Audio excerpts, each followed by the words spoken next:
Hi అండి, అందరికీ నమస్కారం. Welcome to my YouTube channel. ఈ వీడియోలో ఏపీ ప్రభుత్వ ఉద్యోగ పెన్షన్లకు పెండింగ్ బకాయిలపై సంచలనం అండి. 500 కోట్ల జీపీఎఫ్ బకాయిలు, 20,000 కోట్ల పీఆర్సీ, డిఏ ఇతర బకాయిల గురించిన తాజా సమాచారం ఈ వీడియోలో తెలుసుకుందాం. వీడియోని ఎక్కడ స్కిప్ చేయకుండా ఎండ్ వరకు చూసేయండి. అప్పుడే పూర్తి ఇన్ఫర్మేషన్ అర్థమవుతుంది. అలాగే వీడియో నచ్చినట్లయితే ఒక లైక్ చేయండి. ఇంకా సబ్స్క్రైబ్ చేసుకున్నట్లయితే మన ఛానల్ సబ్స్క్రైబ్ చేసుకున్న తర్వాత నేను చేసే ప్రతి ఒక్క వీడియో మీ వరకు రీచ్ అవుతుంది. ఆలస్యం చేయకుండా వివరాల్లోకి అయితే వెళ్ళిపోదాం. జగన్ సర్కార్ ఉద్యోగులకు బకాయిలు చెల్లించకపోగా జీపీఎఫ్ ఖాతాల నుంచి 500 కోట్ల దొంగతనంగా లాగేసిందని ఏపీ ప్రభుత్వ ఉద్యోగుల సంఘ చైర్మన్ కేఆర్ సూర్యనారాయణ గారు మండిపడ్డారు. ఉద్యోగి అనుమతి లేకుండా తీసుకుంటే దొంగతనం అనక ఏమంటారని ప్రశ్నించారు. ఉద్యోగ గలాన్ని ఈ ప్రభుత్వం నిరంకుశంగా అణచివేసిందని, నల్ల రిబ్బన్తో నిరసన తెలుపుతామంటే నిర్బంధనలు అలాగే బైండ్ ఓవర్ కేసులు పెట్టిందని ఆవేదన వ్యక్తం చేశారు. ఇంకా ఈ నియంతృత్వ ధోరణి తన 40 ఏళ్ల సర్వీస్లో ఎప్పుడూ చూడలేదని పేర్కొన్నారు. ఉద్యోగుల సమస్యలపై ఆయన అయితే ఈ విధంగా మాట్లాడారు. ఉద్యోగులు తమకు రావాల్సిన ఆర్థిక ప్రయోజనాలను, హక్కుల గురించి మాట్లాడినా, ఇచ్చిన హామీలను అమలు చేయాలన్నా కేసులు పెట్టారు. ఈ నియంతృత్వంపై ఉద్యోగులంతా ఆందోళన చెందుతున్నారు. ఈ భయం నుంచి ఉద్యోగులు బయటికి రావాలి. ఉద్యోగుల్లో చైతన్యం తీసుకొని వచ్చేందుకు ఇప్పటి వరకు 13 సమావేశాలు నిర్వహించాము.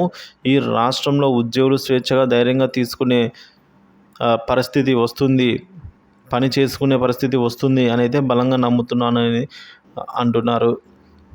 ఇక ఉద్యోగుల జీపీఎఫ్ ఖాతాల నుంచి 500 కోట్ల రూపాయలను ఈ ప్రభుత్వం తీసేసుకుంది. అనుమతి లేకుండా తీసుకున్నందుకు దీన్ని దొంగతనం అంటారు. సో కేంద్ర మంత్రి సైతం దీన్ని ధృవీకరించారు. సో ఈ విధంగా ఇలా చేసిన వ్యక్తిని క్రిమినల్ సెక్షన్ కింద విచారించాలి. దీనిపై ఆర్థిక శాఖ కార్యదర్శి విచారణకు ఆదేశించాలన్నారండి. సో రాష్ట్ర ఆర్థిక శాఖ అధికారులకు అయితే ఈ విధంగా సాంకేతిక తప్పిదం అయితే ఈ విధంగా అన్నారు. సో ఇప్పటి వరకు ఎందుకు సరిచేయలేదు అని చెప్పేసి అంటున్నారు. నిధులు వెనక్కి రాలేదు, మా సొమ్ము మాకు ఇచ్చేయండి, తీసుకుంటామని చెప్పేసి దానిపైన ఆయన అయితే చెప్పడం జరిగింది. ఇక సిపిఎస్ను రద్దు చేస్తామని జగన్ హామీ ఇవ్వడంతో ఉద్యోగులు నమ్మారు. ఇప్పుడు అమలు చేయకపోవడంతో నిస్సహాయకులుగా అయితే మిగిలారు. కొత్తగా జీపీఎస్ను తీసుకుని వచ్చారు. దీని అమలుకు నిబంధనలు రూపొందించలేదు. సిపిఎస్లో కేంద్ర ప్రభుత్వం తన వాటాను 10 నుంచి 14% పెంచింది. సో కానీ రాష్ట్ర ప్రభుత్వం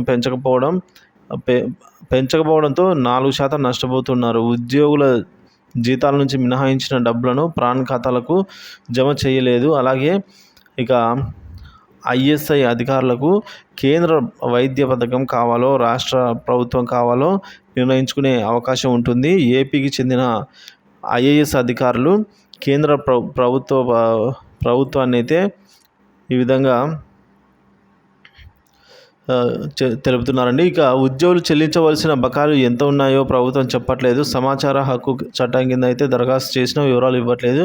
ఇక మంత్రివర్గ ఉపసంఘ నిర్వహించిన ఒక సమావేశంలో 20,000 కోట్లు బకాయిలు ఉంటాయేమోనని ఓ మంత్రి అనధికారికంగా చెప్పారు. భవిష్యత్తులో ఆర్థిక పరిస్థితి బాగోలేదని బకాయిలను రద్దు చేస్తామన్న ఎవరు మాట్లాడుకోకూడదు.